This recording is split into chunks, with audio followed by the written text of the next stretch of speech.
bite the bullet for the bigger picture, and be the better business too. What's going on, everyone? It's Lee here, the rental guy from the rental shop. It's the weekend. We're closed during the weekend, but I'm always here doing things. Today is Saturday, and let me tell you about the week, because the week's interesting. So this week we set up our last large pole tent of the year. It was a 40 by 100.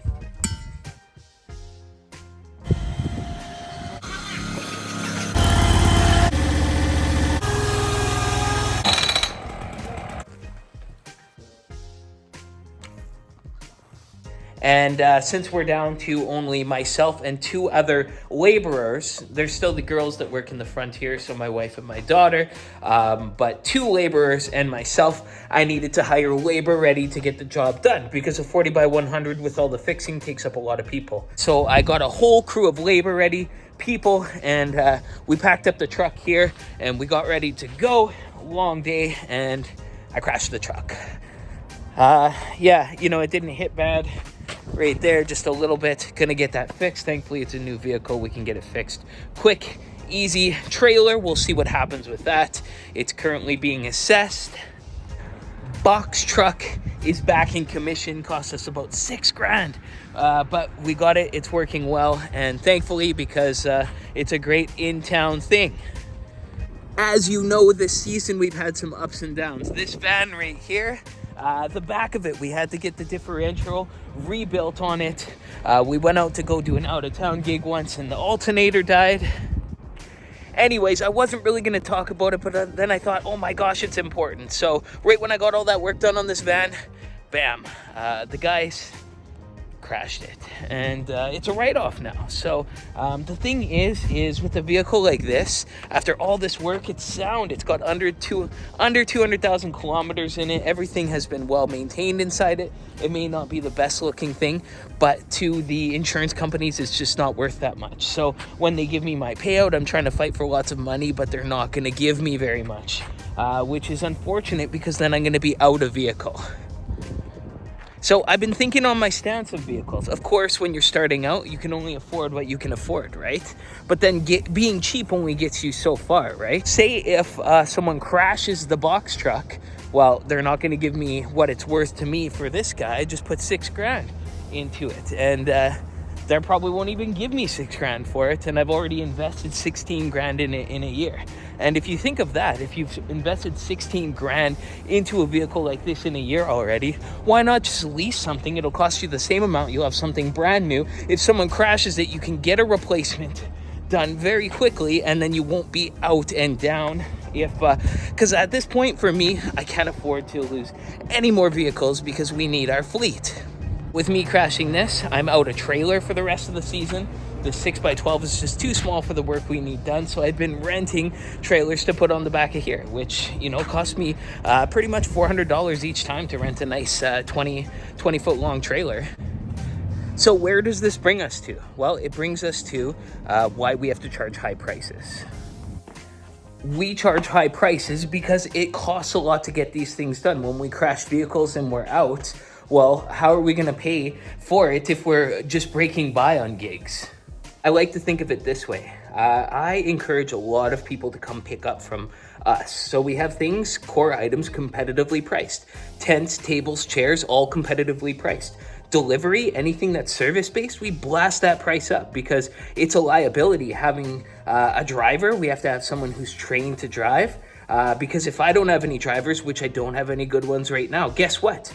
I have to go drive to the gigs. The other day, we did a box truck just across the city. I was too scared to send the guys, so I drove myself. I've been driving myself because I can't afford to have the box truck crashed right now, because, you know, if it gets crashed and it gets written off, I'm not going to get what I need to replace it with another box truck, and then I'm out. And to be honest, for my business to run productively, I need my truck that can haul trailers, so that I can do large out-of-town gigs, and then I need my box truck for in town. And if I don't have that, the business can't run correctly. So if the box truck goes, then you know, it's a hard choice for me to make, because I have to go out and I have to start leasing a new one. Now what we have to do is we have to translate the extra costs of having these functional vehicles and the liabilities into how we acquire customers for the business and the amount of professionalism we have to portray in order to get these clients to sustain everything. So almost like, what is the ecosystem? What is the balance? What is the circle of life for my business sustainability? Not only sustainability, but like evolution and progression because of the digital that's changing and all the crazy that's going on right now and the things that we have to keep up with. Anyways, the good comes with the bad. You know, we have been building our website up so that we've been getting a lot more inquiries, right? A lot more professional clients have been reaching out to us because our website's structured better. And we have way better methods for them to contact us. We are doing emails. We are doing the forms. We are doing phone calls. We are doing instant online bookings. And with all of those sources are bringing in different clients, right? A lot of the online orders bring in the clients for the smaller stuff. They want to come pick something up because they see that tables and chairs are lower priced than everyone else, so they can come pick up orders. But then we have those corporate clients. They just see a Google ad of ours. They call us and we send them a quote. We blast our services up because it costs a lot to get things done, and they don't mind paying because they want the promise. For us, we know that we have to deliver. This is our promise to our customers, and that's why we charge the high price. We went out to do that pole tent, and we crashed on the way out. And we were able to pick up all the pieces, get a brand new trailer, get out the next day and get it set up. And we were still 4 days ahead of when their event was. So they didn't even notice that it was going on. Cost us a lot of money, but we were able to pick up the pieces, get replacements for all the inventory that we needed, and move on. And that is the promise that you're giving people who are paying the big ticket items. And that's why you have to charge lots for the service, because these things happen. I've been in business for almost 6 years, and for the first 5 years, I really didn't have many problems. And then this year, it's been hitting me. But I've built up ways to fight these. And if you build up ways to fight these and be mindful of these, then you have a better chance of survival. What lessons have I learned? Well, I've learned plenty of lessons, and you've seen plenty of lessons that I've done through the videos. But so say if you have a big event and you're hauling over 20,000 pounds, instead of having a class 5 license in Canada, you want to have a class 3 license. And so I'm myself going to get one. I'm going to get my main man to get one, and then I'll be able to trust them driving the vehicles because they'll have the proper training. I have to trust somebody sometimes, so the time is now. Because I know what I'm going to need is I'm going to need a box truck replacement, because it's only a matter of time before this box truck poops out on us. If it poops out or it gets crashed, well, we can't go out and just buy another used one again, because first of all, we're not trying to buy ugly things for the business. We have a vision that we're trying to do. So we're going to have to lease a brand new one, and then so that we're driving brand new vehicles. And then if it crashes, then insurance will pay for everything, and then we just move on. All in all, though, it's been pretty good. Towards the end of September, we did another 35K, which is great. I'm happy with 35K towards the end of September. And then once October hits, it peters off. People are still getting quotes for tents, but as it gets colder, I think they come into realization that tents aren't really a good idea out here for October. And we don't want to quote them cheap because it's a big job if it snows on top. I don't know how October is for you, but for us in October, it can be weird weather sometimes. Sometimes the rain turns into slush, and we've had to pick up tents that have like that big slushy kind of snow on them. And try rolling or folding up a tent in slushy, cold 10-degree weather, something like that. It's just hard. Like the vinyl in the tents, it doesn't want to go. It will crack if it's anything below -10. And you'll be wrecking your tents, and if you don't have a warmed up shop to unroll them and clean them, then they sit, and it's just a catastrophe. So make sure and charge lots for these October events. Depending where you are, it might be beautiful in October, and your season might be completely different. But for us, we've got 4 months. We've got 4 months to do everything, and yeah. So yeah, growing bigger, having employees. you have to charge more. You have to make sure and charge RPP on your orders. So for our orders, we charge an extra 10% on every order, on every item that's not service-based, because things get broken and we can't always hold the clients accountable, because if you hold the clients accountable, they don't want to pay for this stuff. They want insurance. So we consider ourselves an insurance company. So when someone rents something, they pay an extra 10%. If they don't want to pay for it, they can opt out. And I'd say like 2% of the orders probably do opt out, and it's usually small orders. Doesn't matter, because broken stuff comes up every week. Every week something's broken. This week, buck hunter guns were broken. Last week, like yard games were broken. Like, things are always broken, and it kind of equals out. And so, I mean, last year, what was it, like 30 grand that we made on top of RPP? But, you know, we spent like 20 grand of that just fixing stuff and broken stuff. I lost 2 tents this year. I lost 2 20 by 30 tents, and then some extra poles on top of that. That alone is, you know, over 6K in lost revenue, which I wasn't going to charge the client for because, well, it's my fault. And that, which I wasn't going to charge the client for. And that brings me into the next portion, is taking responsibility. So as you grow, your problems are gonna grow. And you're gonna need to have an emergency line so that you can mitigate people really being disappointed with your service, because it's gonna happen. You grow, you can't micromanage every detail. You have to trust people to micromanage it.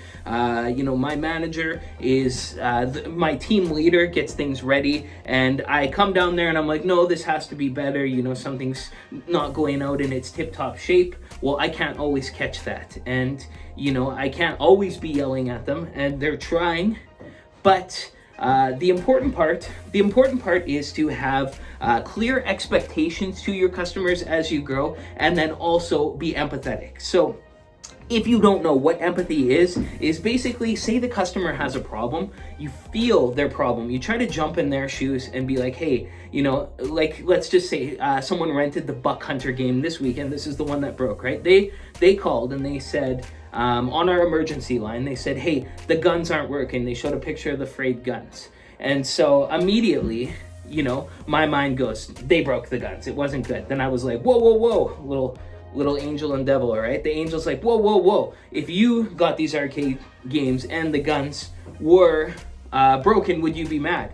And then it's like, yeah, I would be mad. Okay, so I have to have empathy for the customer. Plus, we're a business. We have to own our mistakes, because that's what they want to hear. They don't want to pay good money for something that's broken and then have us be the asshole blaming them. That makes no sense.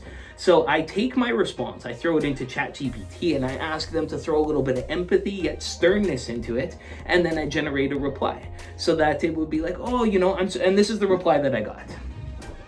Okay, I'm gonna show you how we deal with some of these problems, just so you know, how we have to own our problems. Okay, so this customer here, Junior, it says, hello, this is Junior. We need some help with the photo booth. I said on the emergency line, what seems to be the problem? Did you follow the instructions? Because we have to set our expectations for the customer so that, they're not like just trying to click it and be like, it doesn't work. Well, it doesn't work that way, right? We expect them to know, because we send an email with video instructions how to set up. We have instructions inside the booth, troubleshooting, and we're even going further to put little QR codes, like say on top of the flash, that will be a scannable video specifically for the flash, so that they can just scan any little item, any part, so that they have micro help all over the place. So that's a plan that we're implementing this winter. Anyways, I said, what seems to be the problem? Did you follow the instructions? Because, stating that they don't have a problem leads me to believe that they didn't even go through the instructions. They were just like, why doesn't this work? And they said, actually, it seems to be we had a loose wire. Thank you for the quick response, though. So all they wanted was a response, and they figured it out themselves. I usually wait about 10 or 15 minutes in between when someone messages us to get back, and I never answer over the phone. I always text back via email. I wait for them to leave a message, because people call for the dumbest things. People call the emergency line because they want to rent something. People call the emergency line, because they don't want to read the instructions. So if you give them time in between, they get impatient and they eventually do read the instructions. However, he goes on to say, it seems we're having issues with one of the arcades, though. So he sent this photo of frayed wire on the arcade. on the Buck Hunter arcade. So my mind instantly goes, oh, they wrecked it, right? But I can't say that. I have to, put myself in their shoes, because they probably didn't wreck it. If they were messaging me the day after the event saying that the wires were frayed, that's a little bit suspect, and I would attack the client. I wouldn't attack the client. I would tell the client, hey, I wish you had, reached out to us sooner and we could have been able to help you. Luckily, our rental protection program will cover damages like this, but you didn't reach out to us on our emergency line before or during your event, so we are unable to know when the damage happened, but the damage is covered, so we will not be charging you additional. However, this person, they messaged us this morning, Saturday morning, which leads us to believe this is at their event, so they are currently having this problem, so we have to fix this. So he says the guns work on and off because there's some wear and tear. So my first message, I wanted to see if there was actual bullshit inside it, so I sent this message. Thank you for letting me know about the issue. I'm sorry to hear about the damage. From the picture, it looks like one of the gun's connections is frayed. Can you confirm this is one gun or affecting both? If it's both, I will arrange someone to come pick up the game. However, if only one gun is affected, would you prefer to continue with the game using the working gun, or would you like us to pick it up? I completely understand how frustrating this must be and want to make sure we resolve this as smoothly as possible. My thought process here was, okay, well, if the game is actually working and they're just trying to catch a freebie, because people do that, well, then they're going to say, oh, no, it's working fine because I offered to come pick it up. And they said, actually, it's both guns, and they explained the problem more thoroughly. They tried switching the guns, but it doesn't work, which leads me to believe, there's a real problem here. I offered to, bring a replacement game, but he said, hey, we're in Nipawin, Saskatchewan, which is like 4.5 hours away from us, so he said, we're in Nipawin. To be fair, it's quite a ride away to get here. Would it be possible to obtain a refund for the arcade? Absolutely. We have to do whatever we can to make the customers leave happy. Even sometimes when the customer is wrong, we have to try to see it through their eyes and offer some sort of something, because that's what customers want. So I wrote, I'm really sorry to hear that the Buck Hunter arcade isn't working properly, especially considering the distance to your event in Nipawin. I completely understand how disappointing this is for you and your guests. We make every effort to test all our games before sending them out, and I personally saw our team testing the iconic arcade earlier this week. Since you're outside of Saskatoon, we won't be able to deliver a replacement in time. However, we can issue a refund for the Buck Hunter once the games are returned to us. Again, I sincerely apologize for the inconvenience and will ensure this is resolved for you as quickly as possible. Okay, so with all that stuff said, we did our best, and that's the best that we can do, is we have to empathize with the customer. We have to remain stern with, our practices and policies, offering them replacements, making sure that they're documenting everything and moving on. So when they return it on Monday, what we're going to do is we're going to refund their money for that one arcade because they rented a whole bunch of other stuff, and then we are going to go get the Buck Hunter guns fixed, and we are going to move on. Every week we may have to refund something. Now, the thing is rental companies aren't generally big companies, even ones that seem like big ones. Who's the one doing the tech support calls? It's probably the owner or the manager, because they know the most about the business. So I am the tech support guy. I'm the problem guy, but it's Saturday. It was Saturday morning. I had things to do, so I didn't want to be bogged down with a bunch of customer support. So what do? Well, ChatGPT. I don't want to sit there and groom a well-crafted text message. I just want to get the message across, but it has to sound well-crafted. So all I have to do is put a prompt into ChatGPT. So I'm going to show you the prompt that I use to quickly help troubleshoot this customer, just so you can see. So you can see right here, I took the screenshot there and I said, I need some help troubleshooting this client with the gun that is grayed. I meant to say frayed, but it understood. Thank you for, and then I just wrote a message to the customer. Thank you for noting the damage. If the gun isn't working, there's nothing that can be done about it today. Please unplug one gun and use the game with one gun. If both guns are unusable, I will send someone to pick up the game and we can refund you. And so they sent this. Thanks for bringing this to my attention. Unplug and replug. They basically gave troubleshooting extensions. Then I'm like, does this look good, or would we like to adjust it further? The gun connection is frayed. The damage to one gun or two. I will send someone to come take the game. come pick us up or continue working. Be empathetic yet stern. So I gave it instructions, be empathetic yet stern. So it said, thank you for letting me know about the issue. I'm sorry to hear about the damage. From the picture, it looks like one gun connection is frayed. Can you confirm this is affecting one gun or both? If it's both, I will arrange for someone to come pick up the game. However, if only one gun is affected, would you prefer to continue with the game using the working gun, or would you like us to come pick it up? I completely understand how frustrating this is. I completely understand how frustrating this must be and want to make sure that we resolve this as smoothly as possible. And so that was great. But then he came up, with this. So I said, we need another response. The response, that empathy for the wreck game, and then offers an apology. And I will definitely issue a refund as soon as the game is returned. If we are in Saskatoon, we could have brought a replacement. We try to make sure all of our games are going out tested. I saw the staff are testing the Iconic. And then this is the response that it gave me again. I'm really sorry to hear that the arcade isn't working properly, especially given the distance of your event in Nipawin. I completely understand how frustrating this must be for you and your guests. We try to ensure that all of our games are thoroughly tested before going out, and I personally saw the team testing the Iconic arcade game this week. Unfortunately, since you're outside of Saskatoon, we aren't able to deliver a replacement in time. However, we will absolutely issue a refund as soon as the game is returned, and I sincerely apologize for the inconvenience this has caused. We'll make sure to get this resolved for you as quickly as possible. So basically, I can just paste messages into here, and then I say, hey, I want a text message reply, and say, be empathetic yet stern, because when it has the empathy, then you're apologizing, you're understanding that the customer is going through something, and then you're willing to offer resolve. And if you give all of these to your customers, but you make the message through ChatGPT, you can have a mad customer be a decent, satisfied customer because of the time that we took. But at a portion of the time, because ChatGPT is organizing your brain and helping you convey this message quickly to customers, and that's what I do.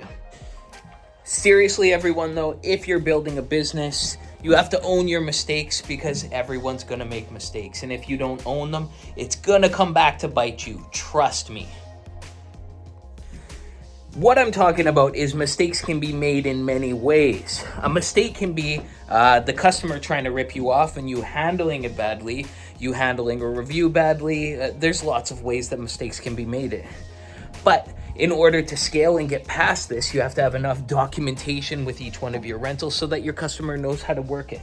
They have expectations that they're going to be able to run these things simply. They have expectations that they're going to be packaged nicely. You have to package them nicely so that they feel the value in something that they're renting. If this is a Costco speaker and you're renting it to them, they can't feel that they could just go out and get this from Costco. They have to have some sort of documentation with it. You have to, add a speaker stand with it, a set of instructions so that they can get the value out of it. Additionally, the packaging on your website for those speakers should say what they're good for, so that customers know what they're renting them for. When they rent a speaker from Costco, they have that wonder in their head. Is this going to be good for our wedding, for our PA system? Well, what you do is you take this thing and you market it as a wedding PA system because you know it's good for that. And all of a sudden, then they know what they're renting, and the question is out of their head. And then they trust in us as the rental company to give them a product that works with instructions for them to be able to easily use it. If they're complaining because they can't get it working right, it may be because you don't give them the valid instructions, or they may not be following the instructions, and you may have to reiterate to them, to look at the instructions. Simple, but it's a process that you have to go through, and you have to have instructions with everything if you want to scale. And then you also have to be ready with those after hours phone calls, because they're going to come and people just want you to respond, and you can troubleshoot. You can nicely tell them that they're, not being logical without even saying it, by making an empathetic approach, by understanding that it's frustrating for them, helping them work through the steps. And then at the end of the day, if something's still wrecked, you either go and replace it or offer a refund, or you just troubleshoot their problems through, and it will come full circle. They'll be very happy. Even though there was a problem, you can make them understand that problems do happen. You're only human, and you're here to help it the best that you can. And that's it. That's how you do business, and that's how you scale up. Otherwise, these bad things are just going to start catching up with you, and these bad things will start happening. You'll get bad review after bad review after bad review. Then you wonder why business has gone down. Or you can go the reverse way. Man, these guys have such good customer service. Why do you think that Costco takes everything back? Doesn't matter what it is. Why Amazon takes everything back? Because they bite the bullet for the bigger picture. You as a business owner have to bite the bullet for the bigger picture. Bite the bullet for the bigger picture. Bite the bullet for the bigger picture. Say that to yourself 3 times every day, and you'll be really good at rhyming, and you'll be a better business too. Bite the bullet for the bigger picture, be a better business too. Bite the bullet for the bigger picture, be the better business too. Bite the bullet for the bigger picture, be the better business too. Thanks for watching, guys. I hope you like this video. If you like this video, bite the bullet for the bigger picture and be the better business too. We'll see you on the next one. Stay classy.